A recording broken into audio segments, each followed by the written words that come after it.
హరే కృష్ణ. ఏ పని చేసినా ఇది నా వల్లే జరుగుతుంది, నేనే చేయగలుగుతున్నానని ఫీల్ అవుతున్నారా?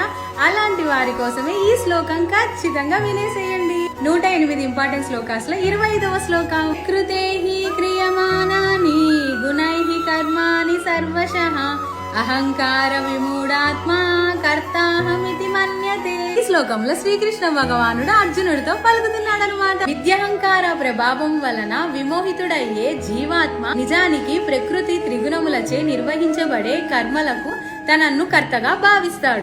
ఒకే స్థాయిలో పనిచేసే కృష్ణ భక్తి భావనలో ఉన్నవాడు, భౌతిక భావనలో ఉన్నవాడు అనే ఇద్దరు వ్యక్తులు ఒకే స్థితిలో పనిచేస్తున్నట్లు కనిపించి వారి స్థితుల మధ్య అపారమైన భేదం ఉంటుంది. భగవంతుని పర్యవేక్షణలో పనిచేసే ప్రకృతి ద్వారానే దేహ విధానం తయారైందని అతనికి తెలియదు. మిథ్యహంకారంలో ఉన్న వ్యక్తి ప్రతిదీ స్వతంత్రంగా చేస్తున్నానని గొప్పలు చెప్పుకుంటాడు. అదే అతని అజ్ఞానానికి చిహ్నం. హరే కృష్ణ.